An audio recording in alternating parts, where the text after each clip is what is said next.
Welcome everyone to Build Stuff, Be Kind podcast, where we talk to founders, builders, business owners about what it's like to build a brand and the hard skills of building their business, as well as the soft skills that make up their culture. And today we have as our guest Chris Livington, co-founder of Gravel, which is a product. How would you describe it, Chris? Like a travel goods brand? Yes, I would describe it as such. We make anything from toiletry bags, so toiletry bags, accessories for travel, travel blankets, backpacks, all sorts of stuff. We started with toiletry bags, and then it gave us the chance to keep designing and building. So I actually believe that I don't know if I made early bird backer, but I was a backer in your first Gravel toiletry bag. I think I remember that actually. Yeah. So I think Dude, thank you. Still I rocking think that bad boy. Well, I was going to say, it actually will last. Like, that bag will last for freaking ever. Yeah. But we made some updates that could make it even we better. can talk about that story too. Oh, yeah. I mean, because that was a Kickstarter, our very first Kickstarter. We actually have one that's live right now, our 8th Kickstarter for Gravel. And there's sort of a process to things. And anyways, we got a lot of feedback from that one. Journey. You learn, especially with product. You find little ways to improve and move things forward. But I want to start with just getting a little more perspective on kind of how you think, how your brain works, what inspires you. So I'd love to know and start with what are some of your favorite brands and why, Totally. What makes them great? To me, I think anybody that has good customer service. When I think of my wardrobe, what's on my desk, what's in my house, the things that I love most are brands where I know I'm buying for life. Something that I buy and it's built well, but in manufacturing, making anything, things break. Yeah. And so the best experiences I've had with any brand ever is someone that I've had an issue and I chat with them, I email them or call them or whatever it is, and they help me out right away. They replace it. They give me a discount code for something else, and it even goes beyond physical products. I mean, that goes into food, restaurants. I mean, really any business. Yeah. If you're providing a good experience for your end customer, whoever it is, I think that's what to me is driving a lot of loyalty. Those are the people I keep buying. Totally. So, or just keep going to their restaurant or whatever it is. And I think because of that, that's what we've been trying to build at Gravel. And we're a small team, but everyone, we make sure that they know, we're willing to lose money to make someone happy. If something terrible happens, we're going to hook them up. And so I think brand names, it's tricky. I mean, there's so many. Yeah. But for instance, it is a big brand, but Patagonia, I had a jacket for 7 years and it got all greasy and nasty. And I had it at a trade show at the outdoor retail show, and one of the Patagonia reps was like, "Oh, you got to take that in." I'm like, "To where?" They're like, "Oh yeah, just we can repair that, but that looks beyond repairable to me." And he's like, "We'll swap that for you. They have an ironclad guarantee." And I felt kind of guilty. I'm like, I paid for this 7 years ago. It's gotten a lot of use, obviously. Totally. Yeah. And he's like, "Oh no, that's what you're paying for. You're paying for a lifetime of wear." Yeah. And so I took it there's a Patagonia outlet here in Utah.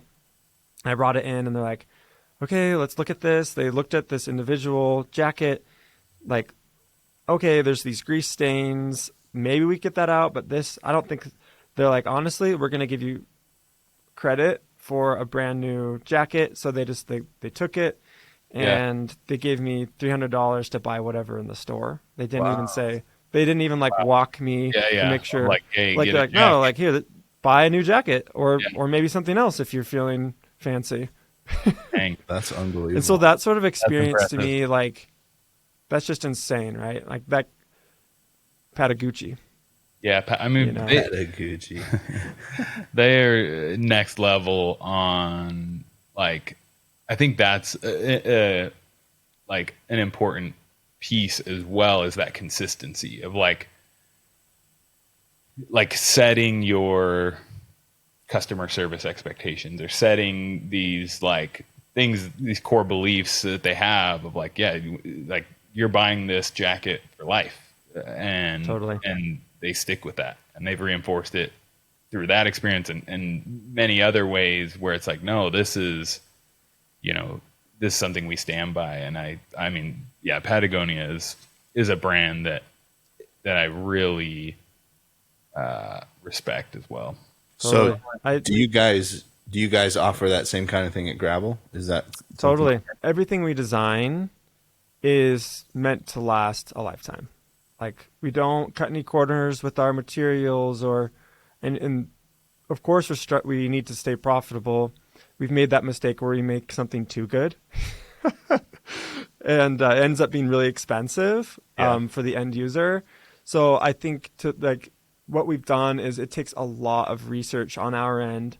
Where it all starts is with the product. Like we have to have a really, really good product that when we ship it, if there's any issue, we know that only like 2-3% will ever come back. So we start there because we can't be shipping product with a lifetime warranty that's going to break half the time, or like on your first trip, Totally. So I'm curious to know, like, how long did that process take to get where you were sourcing the right material, it's being made the correct way? Like, how much trial and error, how long did it take you to get to that point? It's a good question. We got really lucky when we first started. Finding manufacturing is probably one of the biggest challenges for most people that are trying to start a business. You can have everything in place, but if you don't have anyone to make it and make it at a decent price, like that's just tricky. So we used a group that helped us, that had a lot of experience and were manufacturing bags at a top tier level. And so our first manufacturing was in Vietnam, and we partnered with somebody that was their full-time thing. They're making premium travel products already and bags, and they knew they were the ones that recommended, hey, use these materials, use these zippers. These zippers, they aren't YKK. For instance, on bags, like zippers break all the time. It's like one of the number one things that will fail on a bag is a zipper. And there's YKK zippers, which is like the most widely how do they just own the entire zipper market? Like such a crazy. That warrants its own podcast, probably, honestly. For real. We should all do YKK research. Yeah, because real. I bet if we all looked at our pants. No, I don't even. I couldn't. Why do I know that? Like, why do I know that it's called? Why do I know it's called? But you don't even know a brand. Now that I know it, think about it. It's like, oh yeah, every zipper. That's funny you said, because I had a JanSport backpack that I got in 6th grade that I still have to this day, and their warranty too. I like sent it in, and they repaired the zippers on it. Oh really? Yeah. No way. Yeah. So zipper repair is tricky, but Patagonia. Speaking of Patagonia again, they do have like this shop where they repair them all. Yeah. Sounds like JanSports has that too, which that's so much work. Thinking of shipping it there, there's a giant facility where they're taking these products and fixing them and sending them back. That's a lot of like logistics. The cost, like, and I think it gets to brand and like how, like what they value, right? Because it reinforces and it allows them to create and cultivate a very specific customer and community, right? Because it's like, I know, $300 for a jacket for a lot of people is like, I never spend $300 on a jacket. I'll just go I'll go to, which is funny because they actually will. They'll just spend it at H&M 7 times they're Totally. $50 or $60, Buy- or whatever, and or whatever that math is, and just buy it, a new jacket every year and a half or 2 years. And so yeah, I think it's just something they've reinforced and been able to own. And so it's like a very strategic decision, but also a very like they've had to create many systems to make sure that's still profitable, but also Totally. that aligns with something that they really believe in, which is It's hard almost- to balance. It's almost scary the scale that they're doing all that.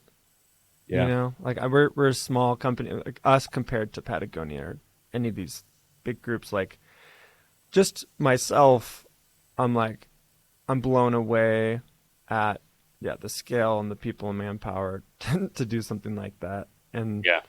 It's insane. yeah, impressive. I would say too, just to like, to continue on that side is, so we talked about customer service and then went into manufacturing, but I think that's a core piece to it, just making a really good product. Yeah. We partnered with the right people. They got us intro to the right factories, knew what materials to use, knew how to do it cost effective.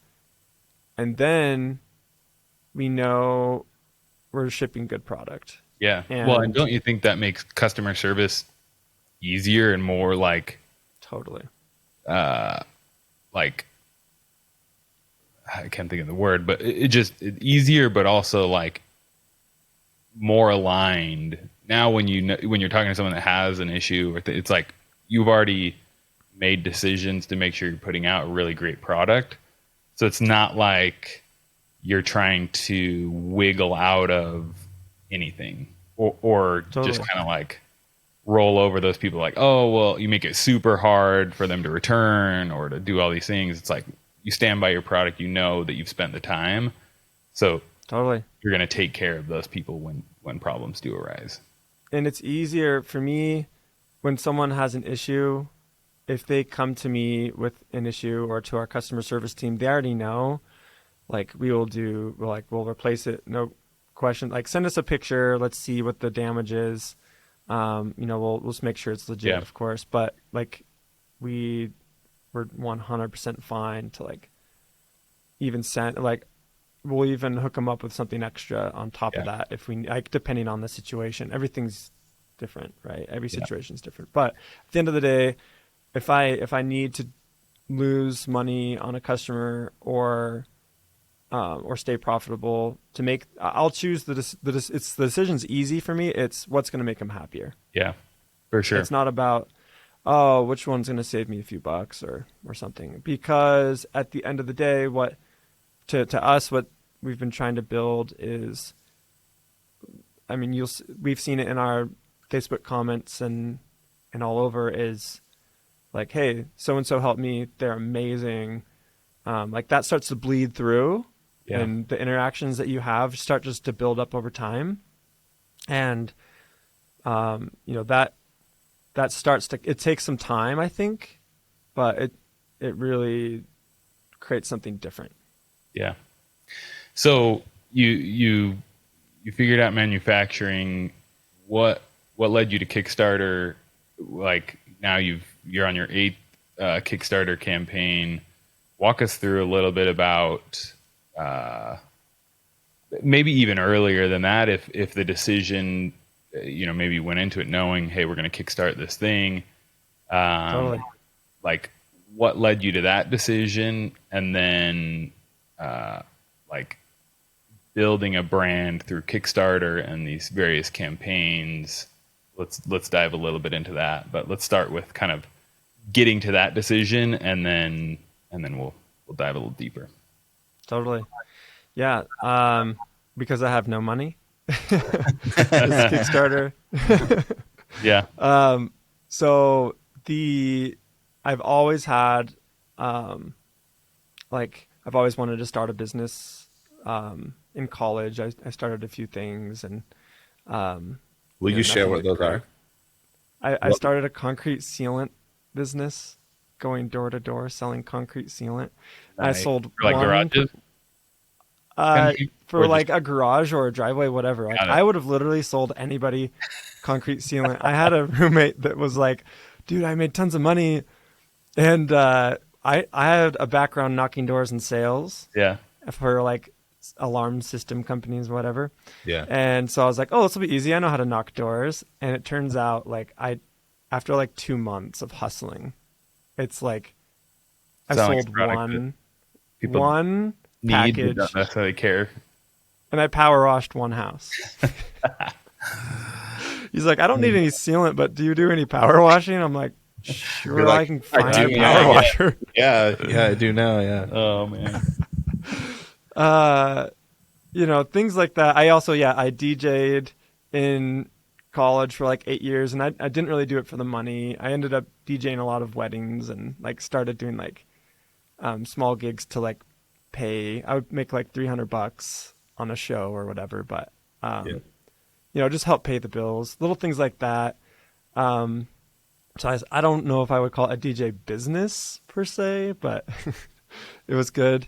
If you had a business card, then it's a business. That's the rule. Yeah. Did you have a business card, dude? Probably. I don't think so. I don't think I was cool enough to have one. I don't know if I knew how to make one. I probably just should have Googled it, but usually it was like probably just word of mouth. People just kind of knew I was like the DJ guy because I started doing that like in 2006. So sorry, 2008. What was the DJ name? So at the very beginning, this is embarrassing to talk about a little bit. No. It is a little embarrassing to talk about my DJ days, but it is a big part of, I guess, who I am. I'm a DJ. But it was so the first name was Capitan, and the E was capitalized. Like imagine like Yosemite El Capitan. Yeah. And I don't know why the E was capitalized. Like someone, like a friend of mine was like, "Oh, you should capitalize the E." Yeah, and then it was like a year into that, someone was like, "I didn't know that you were like into E." Oh, nice. I was like, "Oh, that's not what that's for." But I ended up changing my name, actually. You're like, oh, yeah. I mean, in the DJ scene, that's, part of the grind. Dude. Exactly. I had it like in big bold lettering on my computer. That's so good. And flyers and stuff. Like that's crazy. That's what's most embarrassing, I think. And then the next name was Kilowatts. Me and somebody else. That's a good name. He was ohms and I was kilowatts. Oh, and it was supposed to be this, like, electricity duo. In concert together. Love it.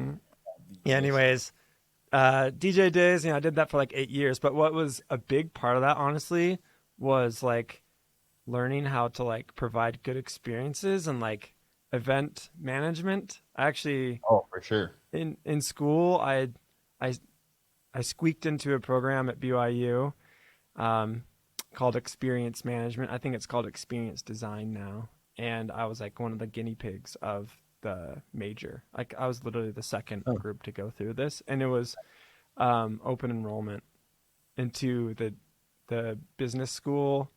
So it was technically through the business school at BYU, which was really hard to get into. And I applied to the entrepreneurship program twice, and guess what? Got denied twice.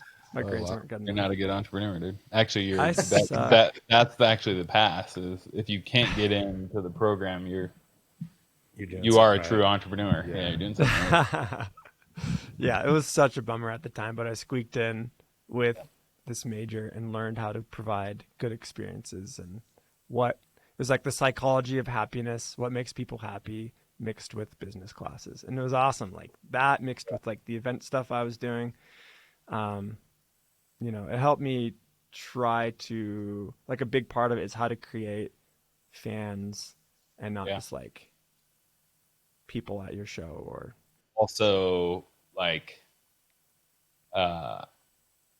in charge of not just the music. Like you set the tone. I mean, so I did wedding photography in a different way, like you realize pretty quickly that like there's good photographers and great photographers, and to be a great wedding photographer, just having good camera skills doesn't necessarily, because you're also like coordinating and you're like directing an entire crazy family, crazy group of people. A horde. Yeah, the DJ as well. It's like it's the music, but it's also like the vibe. It's the experience. It's the, you know, the emotion of whatever you're doing. Music totally like sets that so much. Yeah, you still. So you figured out this manufacturing. You built this business. You're on your 8th Kickstarter, which is currently live. Talk to us a little bit about Kickstarter, maybe the pros and cons, what you've learned, now with your 8th, but even starting a little before that on your decision to like build a business on the back of Kickstarter and how that decision has affected where you are today and how you think about like those early conversations that you and your co-founder had of building this business and where you are now. What is it? 5 years, 6 years down the road? Yeah, 5. And what that journey's been like. So the Gravel began because of a need of a better toiletry bag. The story is I had a toiletry bag that my grandma gave me it was 7 years old at the time, right? So it was like, what's the math? 12 years or whatever is old, right? Like this is a toiletry bag I had that was like grimy. It's embarrassing to say, but after using it for so many years, you have like a moment where you like step back and you're like, why am I doing this the same way? Using this thing? Why this is nasty. Yes, totally. This is bad. It's one of those You're situations throwing your where toothbrush in there, no cover. Dude. It was like the goopy white, like the toothpaste goop stuff. Oh yeah. When it dries, it like leaves that residue. Mm-hmm. The zippers were broken on this thing. It had 2 pockets. It had one zipper on one side, one on the other, and everything was just in there. The zippers broke, and it like hardly closed. Like it did. It took me. I had to like really like work it to make it even close, and that's what this moment. I'm like, this thing's terrible. And so I wanted to buy a new toiletry bag. Yeah. And I just hopped online, started looking around, and I literally could not find anything more than 2 pockets. And my issue that I was experiencing was just like no organization. Yeah. It was just like everything's thrown in. Loose bag, basically. And I just, small. And I just wasn't pumped on it. So I have an idea list that's always running on my phone and like on the notes on the iPhone, the notes app. Yeah. And I put on there toiletry bag. I just added it to the top because I had like so many ideas, and it was just like, oh, maybe I'll like make a toiletry bag that's organized. That would be interesting. And it wasn't like long after that I was scrolling through the list, and I was just like really energized to start a business because I had started a few businesses before that had failed and whatever, and nothing had really like taken it off. It like paid a little bit of money, but nothing that was like an actual like quit your job, this is what you're doing full time. Yeah. And so I looked at the list, scrolled through it, and saw toiletry bag. I'm like, oh, that one's got to be so easy to do compared to the rest, because the rest they're like an app to do this, Uber for this, or whatever. Yeah. There's a lot of that kind of stuff is just too complex. So I thought, toiletry bag, I want to design that and try to make a better one. So I knew nothing of design. I had never really made a product from scratch. I was at the time I was selling Apple Watch bands. The Gen 1 Apple Watch came out, and I thought, well, Apple Watch bands. They allowed third party, which Apple very rarely, I feel, other than like the cases, there's not many like accessories you can buy for their stuff. Yeah. And so I just went on to AliExpress and found a design I liked. Okay, got some samples and just started using Instagram bots to interact with people. And I started selling like $1,500 a month of Apple Watch bands. Wow. So that was my Good. experience for e-commerce. Yeah. And I was working for a tech startup at the time doing sales, but that was like my side hustle.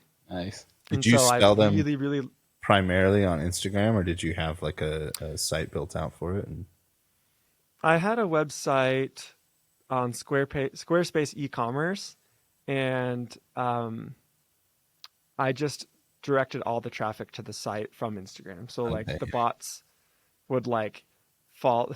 That's that classic follow unfollow guy, using those bots. Hear that? And like liking and commenting. Like I had a slew of comments I would come up with, and anyways, it worked. That's the crazy thing. And it was like $20 a month, and then $1,500 in sales. That was my marketing. That's legit, dude. That's like So these days that wouldn't work, but that was like my first intro to e-commerce, and that's why I also picked the toiletry bags off that list, because e-commerce just really interested me. I had like a fire under me to like sell a physical product. Yeah. So the thing is, AliExpress, it's like all the stuff that's already designed, like kind of picking you it just up, pick shelf, it and basically. whatever. Yeah, exactly. And just like put your brand logo on it. But I wanted to do something from scratch. So I had no experience with design. And so at work, I was chatting with a coworker, and she said, "Oh, I know a guy that like designs lots of stuff. His name's Lance Williams." And he had a hammock company at the time called Camp Claiborne. He had like a sleeping bag hammock that he designed, and I believe put it on Kickstarter. And he was also selling like just a parachute hammocks like you'd see. Yeah. And anyways, he'd done some other stuff, and so I met him by recommendation of a coworker and friend, and we were actually at a Kickstarter launch party for a friend of ours. We had a mutual friend, and he was launching a Kickstarter, and I spotted him in the crowd, and I thought, oh, I think that's the guy, because I had seen pictures of him online or whatever. Yeah. And I was like, I think that's the guy. And he's giving away free product for Camp Claiborne there. And that's kind of what, like, they were announcing it. And I was like, oh, okay, I need to talk to him because he's a designer. So I walked up to him and I was like, hey, my name's Chris. I just introed myself and we just got to chatting. And, so that's where it all began. That's my current business partner, Lance. Oh, cool. Williams. So what happened was I said, hey, I have an idea. I'd really like to chat with you about it sometime. Maybe like we can just meet up, do lunch or something. So I got his number, hot number. And, we met at his house actually. And I pitched him the idea. And the funny thing is, I remember pitching this idea so uncertain. I was like, I have this idea for a toiletry bag, like almost hyperventilating, I guess. And like basically like unsure and like, if you think this is a dumb idea, I totally understand. Just not confident at all. Yeah. I want to make a toiletry bag that's like got pockets. And he was like, I remember him like taking a second. He's like, that's great. I love that idea. I'm like, oh, cool. All right. Like, so much relief. Yeah. And so we spent 9 months designing the first bag, actually. Wow. It's you and him. So I didn't have any.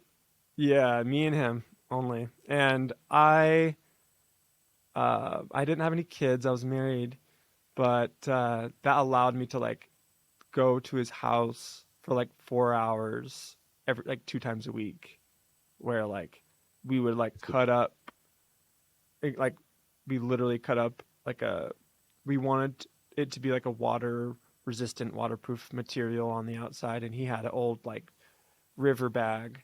I didn't know how to sew. But I was like, well, I have scissors and a sewing machines at your house.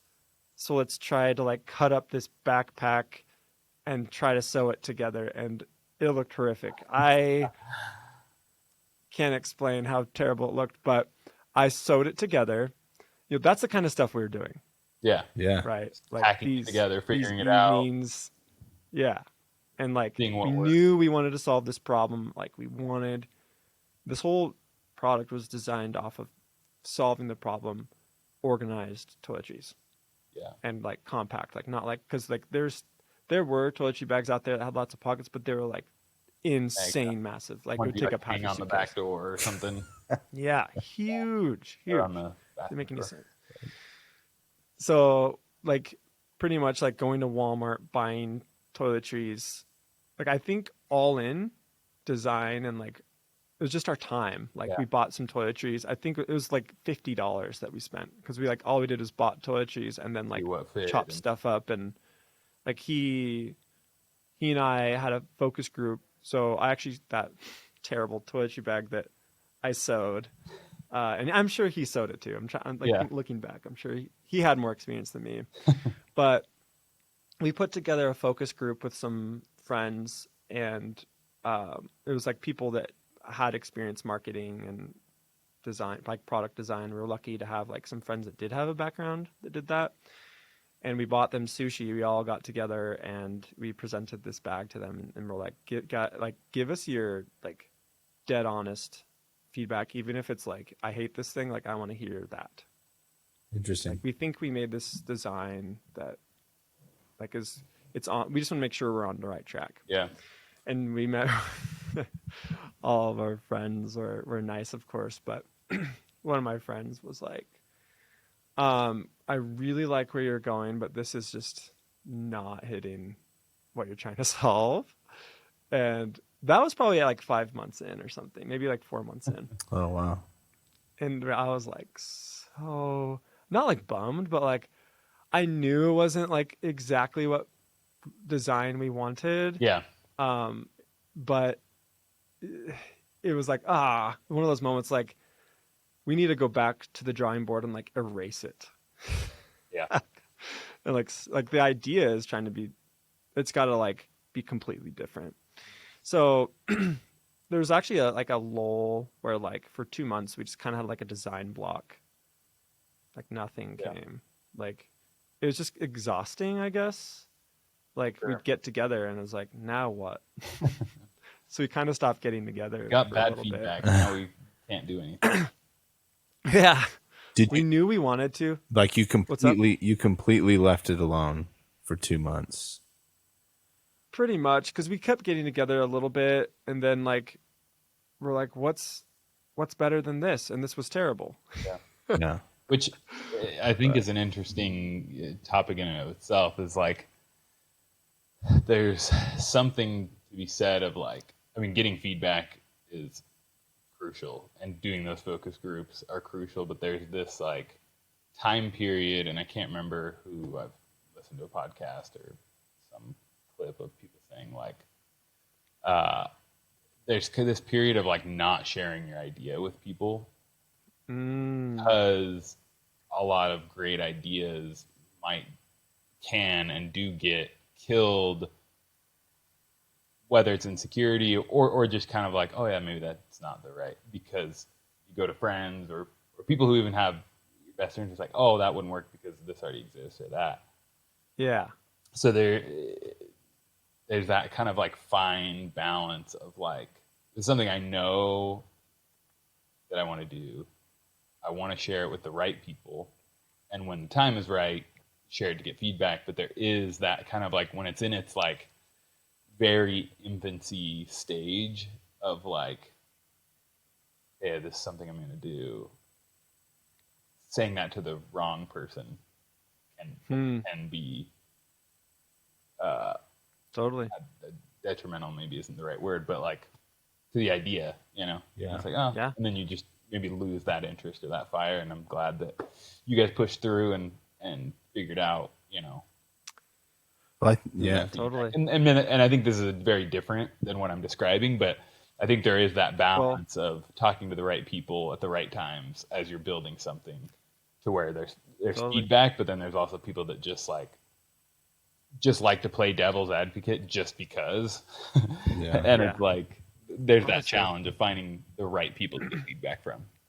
I think it's important too, is like part of the creative process of is like working on my own projects, to like give things space.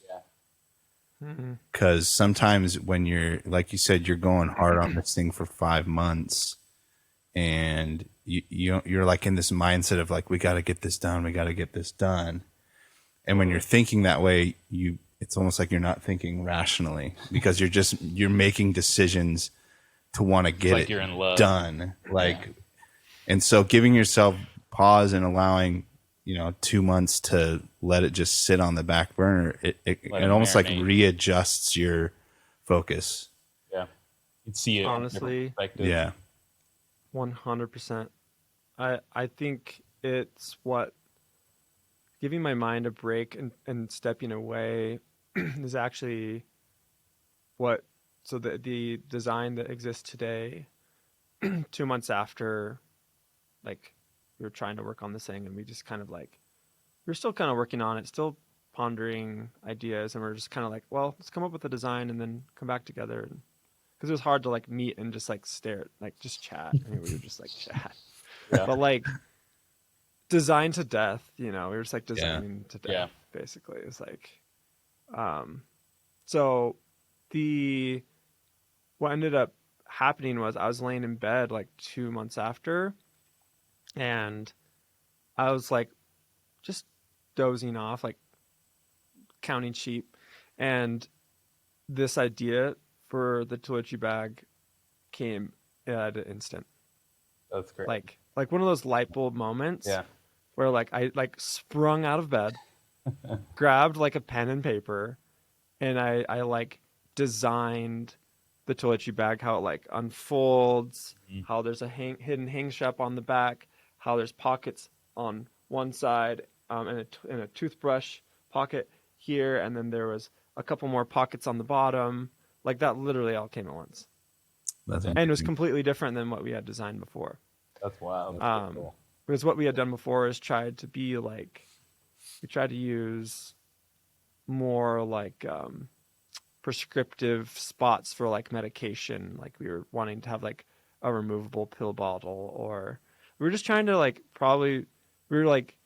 designing a bag where there's not any flexibility. Like you could only use it in one way, essentially. But with this design, it was like, it could be used in any way you'd like, because there's just tons of pockets. And that idea, it was refined, of course, but like pretty much that was like the design of the first Kickstarter, what we ended up launching. Because I like was so excited. Like the next day, I like basically like ran to my partner's house, and I'm like, dude, this idea, crack the code. This is it. Yeah. And he's like, yes, it is. And like, we were stoked. That's sick. And like, it was solving that problem because we had a lot of feedback and just kind of all came together at once. So that design, we actually went back to the same people that we had that first focus group with, and we're like, hey, we had this, we couldn't quite make it exactly. It was a little more complex of a design for us to actually sew ourselves. Yeah. But we had like images, like this is what it would look like. And we didn't, from what I recall, I don't think we had like a formal focus group again. I think we like just met with individuals in person. Like, hey, like we chatted like a couple months ago, like this is our new design. And they're like, that's sick. They're like, that is what I want to see, and I would use that. And so we ended up meeting somebody through a friend that he helped us find a manufacturer. He's what his job is, he gets a percentage of everything that, so like if you pay $100,000 to manufacture something, he takes a percentage of that. Yeah. Kind of thing. So he's like a trading group. Yeah. Exactly. Like he sources, you pay him handsomely, but until you learn it yourself, I mean, that's well worth. Yeah.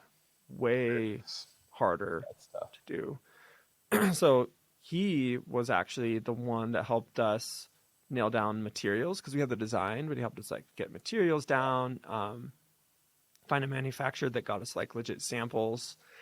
And we got those, and that process is kind of a beast because you have this idea that you're like, you know what it needs to be, and you get a sample back, and then you're so dejected. You're like, this is not what I said. Yeah, and the feedback loop is like weeks at a time because it's like shipping from Vietnam or China or wherever. Like it is, Vietnam. Like okay, is where and then time zones, all that. Yeah, it's so nutty.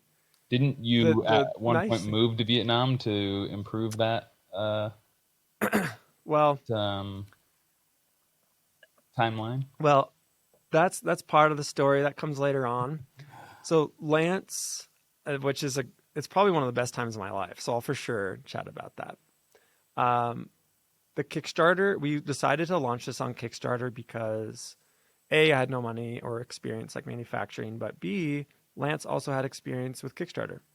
Lance had launched like 8 Kickstarters on his own. Nice. And just had like, I don't think he had any like smashing successes. I think he had a watch on there that did pretty well, like from what I remember, like $40,000 or something, which is awesome. So he had experience also with like the creative side. So like the cool thing about Lance and I is he has the skills I don't. So for a partner was really amazing because he can do video. He can create, he does photo, he does all that stuff. Yeah. So he was a great partner to start this, and he had the experience with Kickstarter. And so the reason why we picked Kickstarter is it's a way for us to get money that we don't have. And we didn't know how much to order or anything. Totally. The trading group we were working with, they well knew what Kickstarter was. And like we're manufacturing for people that did Kickstarter. So they knew that, hey, like these guys are going to like essentially place a PO down the road, and they didn't know how big it was going to be, but they had enough faith in what we were doing. So we put together a Kickstarter campaign, and we did it rather quick. I would say like it only took like maybe a couple months together to put it together, because I would say it was like 7 months of design and like 2 months of Kickstarter. And we just filmed everything local. We didn't have any expenses. It was just like Lance filming with his camera and a tripod for like when we did interviews and whatever.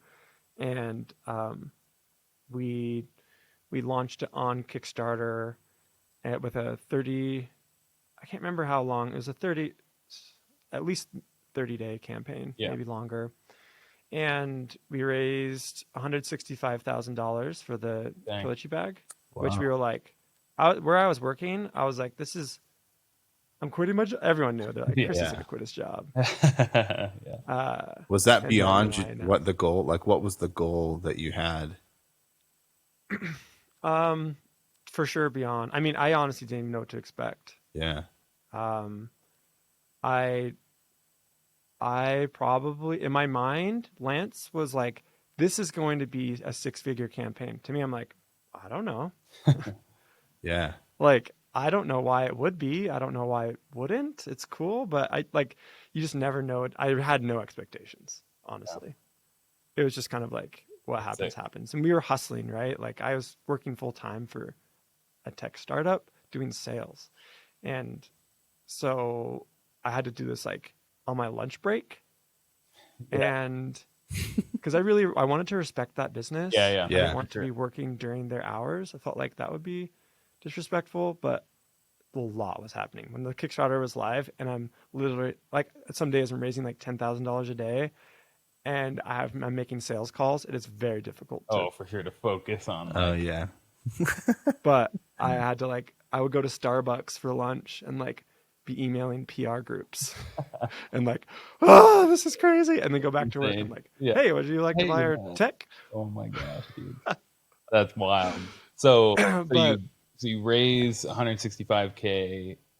How long does it take to get that money? And then what's the next move? Yeah. So we got it in 2 weeks after the Kickstarter ended. You get the funds. We placed our PO with our manufacturer, our purchase order. Sorry. Yeah. placed our PO. And then we moved to Vietnam. This is the moment I quit my job, which I was getting paid really well, at least for me, you know, like fresh out of college, and had good insurance, and quit my job. Lance convinced me, and we moved to Vietnam, me and my wife, and him, his wife, and his 2 kids. And he had a 9-month-old. I thought it was just you and your wife. Wow. They went, and a 2.5-year-old. What? We all went. Why that decision? Just to, like, why the move? That's right. I didn't preface that.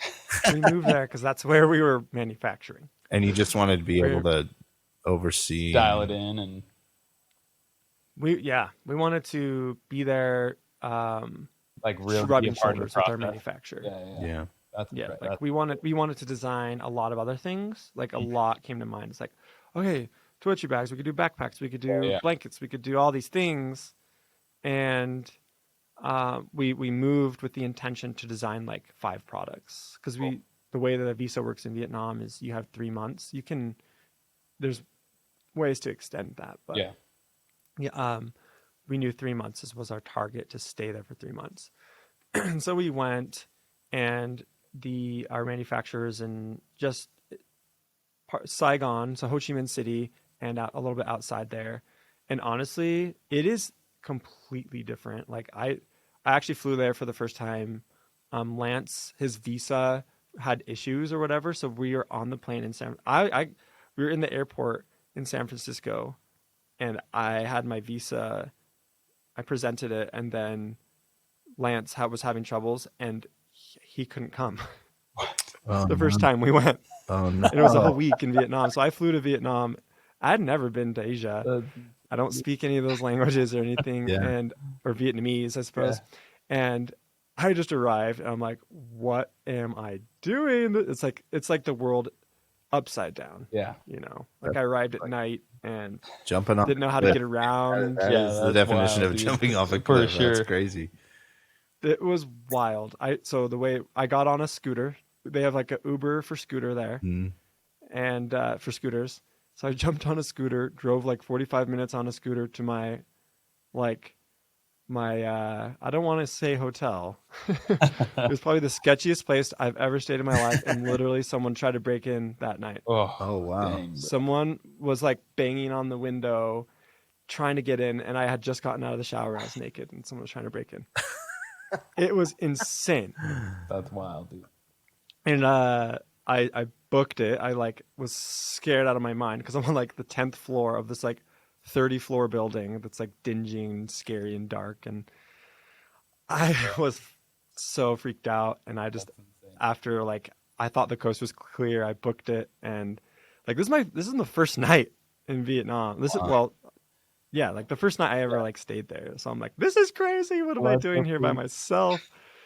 And I ended up talking with some people I work with. They're like, no, don't stay there. That's like the worst area of the whole city. And there's like 11 million people there, you know, or something. Gosh, yeah. And they're like, I don't even go there. And I picked it because it was the cheapest. It was like oh my God. $10 a night or something. And so that was my first experience in Vietnam. That is not how Vietnam is. Yeah. It's probably one of my favorite places in the world. That was just my first night ever experiencing. Dude, that's just a lot of emotions at once. But what I ended up doing was I flew back. I ended up having a great experience. It was just that first day that freaked me out. And then, we all went together with our families, and while we were there, like nothing was coming together. Like the products we were wanting to design, like we were trying to design a blanket that wasn't working out. And like we were running out of money, and we were like, well, we have like a month to come up with something, literally a month, or we're going to have to go back and get jobs. And I don't know what's going to happen to this business. You guys are doing all this off of the kids, what you raised through the Kickstarter? Yeah. Which is not very much money when you're manufacturing and all that. Like there was just enough money. We couldn't have done it in the US. Like, oh yeah. We had like moving and living in Vietnam, like it's the money goes so far there, the US dollar, that some lunches were 50 cents. literally 50 cents. So like that's the only way we could have done it, I suppose. Not saying everyone has to move to Vietnam, Yeah. but it definitely helped because this is our first business and we didn't really know quite what we were doing. So we didn't know what to do. The products weren't working out that we were designing. Like our whole intention of being there, we had a lot of fun, but like the business is what we were trying to like get momentum. We ran a survey to our Kickstarter backers on the bag because we had been hearing a lot of feedback that it was a little small. So Sean, your original backer, you could probably attest that first bag was like a little small. A little tight. It worked for sure. I used it. Yeah. I used it for like 2.5 years, 3 years before I switched to an up. So what we ended up doing was, I'm getting ahead of myself here.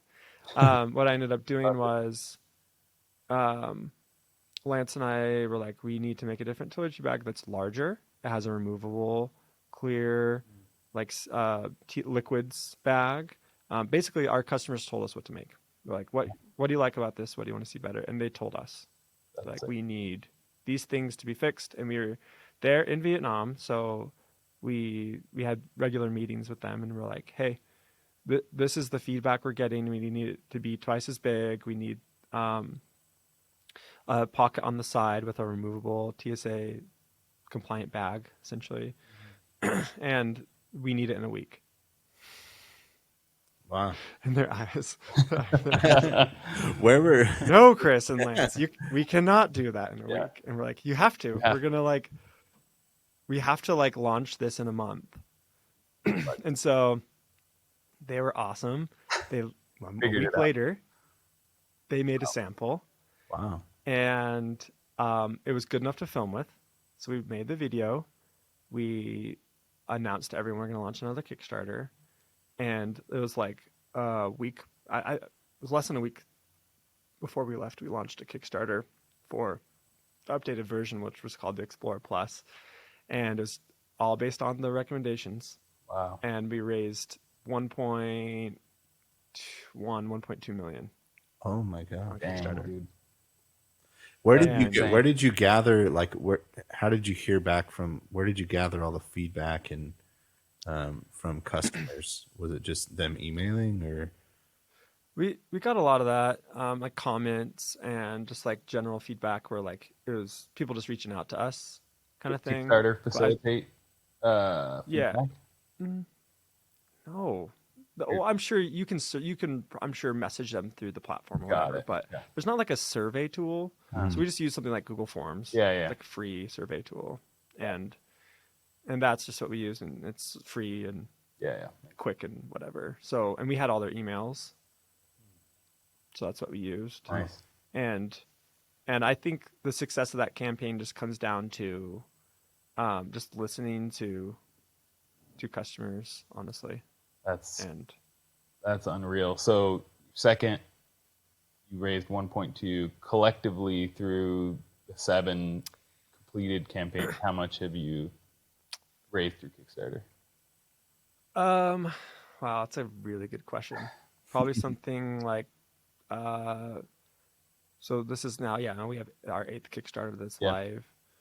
It's probably 2.5, 3 million, something like that through Kickstarter. I'd have to look. Yeah. But we've had subsequent campaigns that, so on Kickstarter, we, not to get too far into the weeds, but we had a couple campaigns that reached about 700,000 on Kickstarter, and then we promote them afterwards on Indiegogo in demand. So it's another, like a pre-sale page essentially, but you can continue like running ads for a product. Nice. So that's where like we raised a good chunk of funds as well.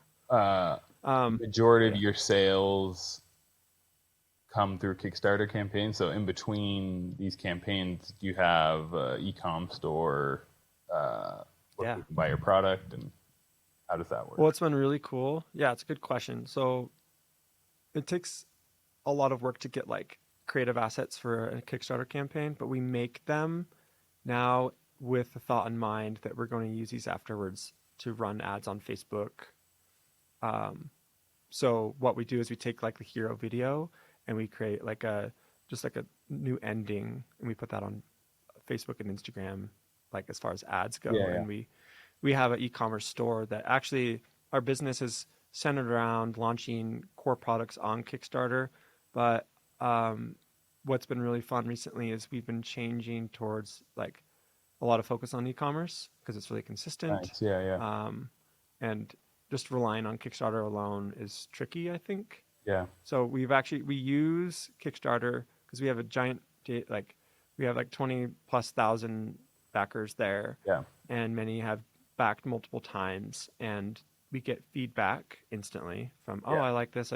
What have you thought about this? And yeah, that's cool. it's really cool because like we're on the ground floor of a design where we think it's really good, but we want to hear from them too before we occasionally we'll make a change or two between which can like release the launch and the Kickstarter launch and the actual like totally hitting print basically. Yeah, before we make it all, because it's like, yeah, well, that's a really good idea. Like, that's cool. It's tricky at that point to make changes because we have a golden sample. When we launch, we have something we're like, as soon as this campaign ends, we're placing this PO and they're going to start making these. But occasionally we're like, oh, that is a really good point. So we really like that because it also gives us a chance to know, okay, should we order like 1,000 or 10,000 of these? Yeah. Because we use all of those funds for the first production run. And we've stayed pretty lean and relying on Kickstarter to help us with those first POs.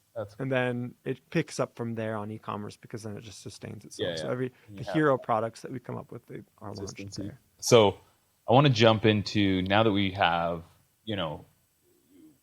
started this with this idea, worked through this process, went through that grind that most people either give up or just kind of like, that first Kickstarter was decent, something where maybe you try and it's like, cool, that was fun, right? But you guys doubled down and moved your families to Vietnam, go through this grind, and through that process raise, a significant amount of money in your second with the 1.2 million, and that carries you through, now it's 5 years later. And you're launching your 8th Kickstarter. I want to really now jump into like core principles that matter to you, that have allowed you to accomplish what you've accomplished, because it's a significant thing that you and your partner have been able to build.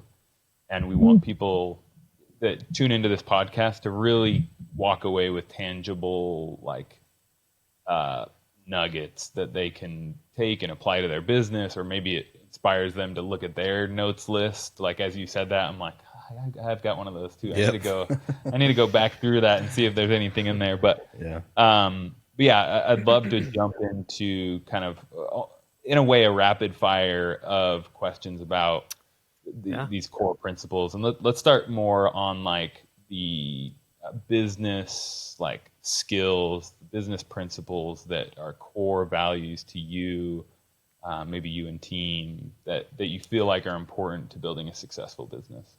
I would say the very first thing is just don't let anyone tell you like you can't do it, or like, oh, like the toiletry bag, for instance. Pretty much everyone was like, I don't think that's a very good idea. Literally, people will tell me that. Yeah. Very They're cool. like, I don't think, and now a lot of people said that nicely. Yeah. But they're like, I don't think anyone's going to pay $40. That's the worst. For that. That's the worst type of feedback. Nicely saying your idea sucks. Yeah.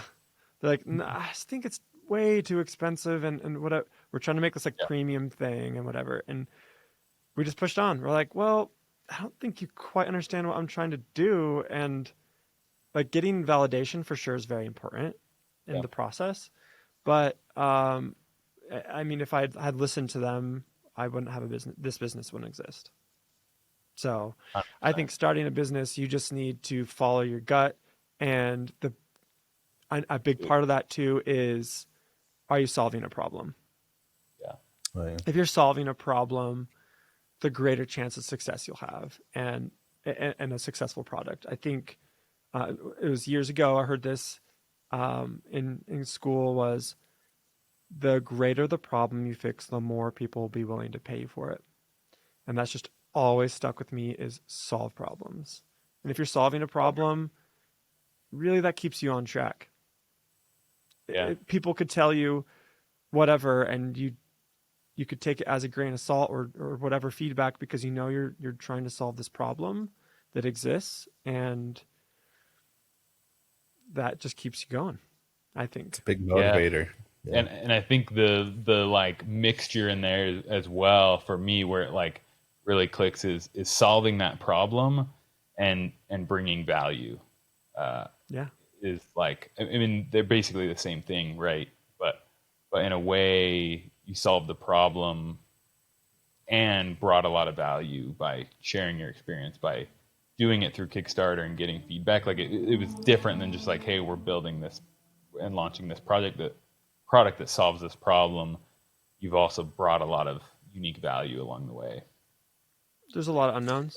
You don't know how big a problem you're solving, but heck, Totally. it could be way bigger Especially problem than when you you're ever getting feedback imagined. that it's like, this idea is not that great. Yeah, that's Right. one thing that I found fascinating about what you've been talking to us about is how you guys really tapped into like listening to your customers and taking them along for the ride of you like making your product better and like he's saying, like bringing that value to them. Yeah. Solving problems, listening to your customer, really pushing through, I think, is another tenet of what you guys have done. You've pushed through various challenges. When you think about the culture that you've created, I don't know how big your team is, but between you and your co-founder and team, and now the community and customers you've built, what are some of the soft skills that have allowed you to even be willing to accept customer feedback or to think about value? Because a lot of times we focus so much on the business, it's like, oh, what do you know about marketing? What do you know about brand building? What do you know about story? Like, these are key things that we talk a lot about on this podcast and want to know those like practical.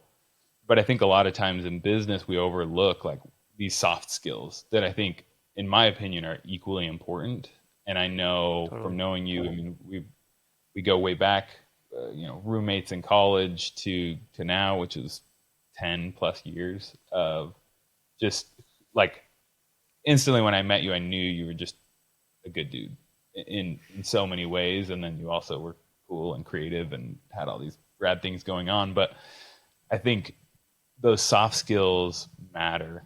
And especially in the way we build brand now, which is on social media, it's through discourse and dialogue with our customers in a way that maybe in the past hasn't been so aligned or connected. So talk to me about those soft skills that make you who you are and really impact the way that you do business.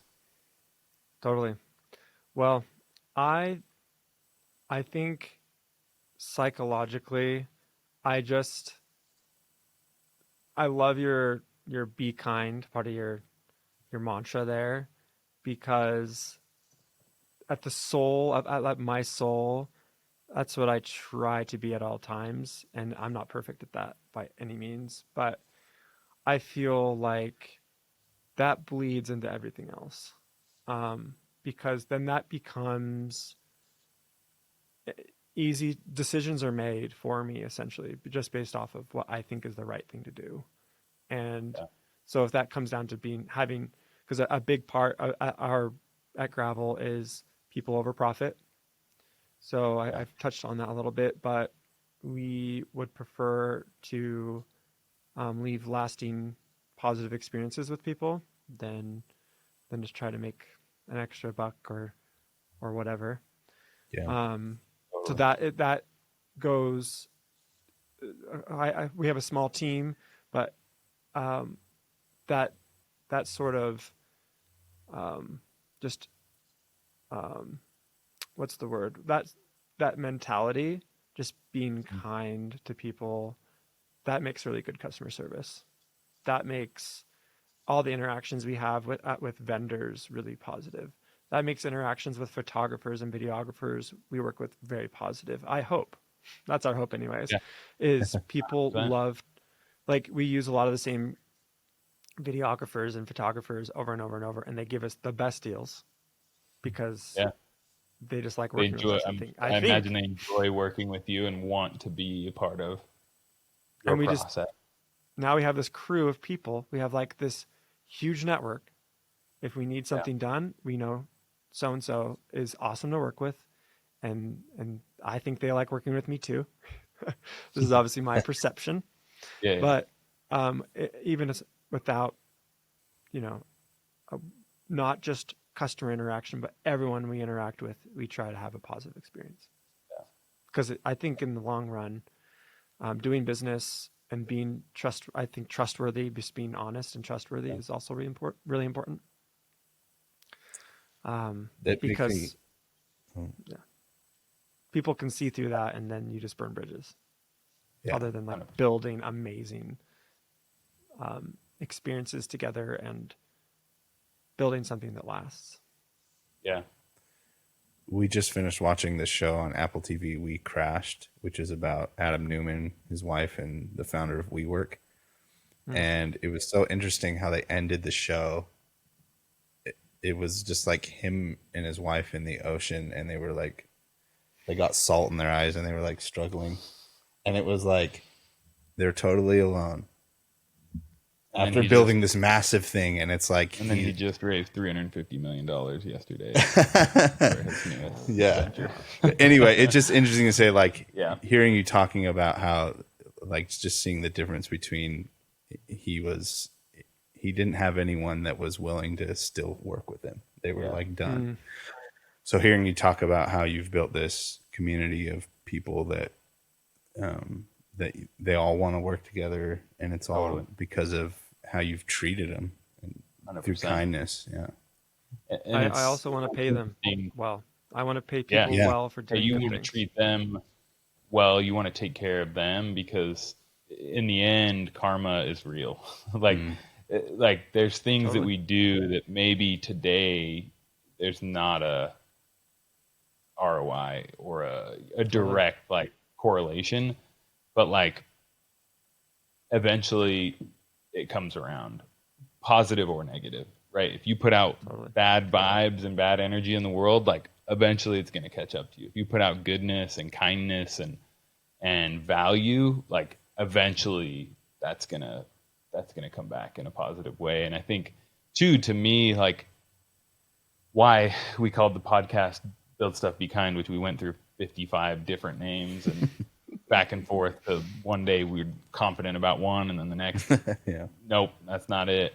Is I think there's also this perception that like kindness is a weakness, or even soft skills like humility and kindness, and where it's like to be successful in business, you've got to be cutthroat and do whatever it takes. And I think it's important to step back and really evaluate the skills that matter in building brand and in building a business that you want to last. There's short-term successes that can be created. There's short-term wins, but long-term, like building with culture in mind, building with the right amount of emotional intelligence and the right soft skills, to me, is more important than the right technical skills long term. I have nothing to add to that. Honestly, there's literally nothing I could say better than that. That's just how you should do business. Well, we really have enjoyed having you on the podcast. It's great to like kind of see your journey from afar and know that, like,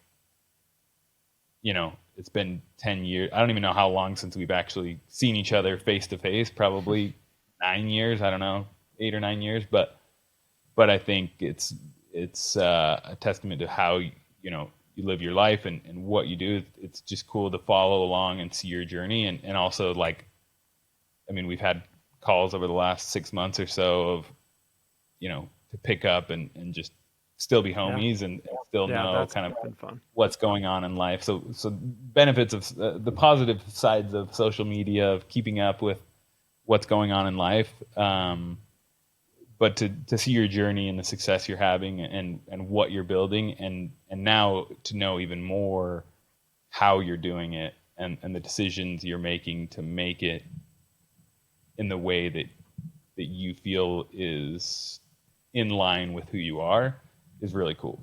Well, I'm flattered. That is really nice to hear. Ditto to that. No, I really appreciate that. Yeah, hopefully those who've tuned in will get some value out of this. And I would also say building a business can be difficult and you can get burned out, but I think that just consistency is key, even if it's like an hour once a week. Literally, if that's all you can do, that's great.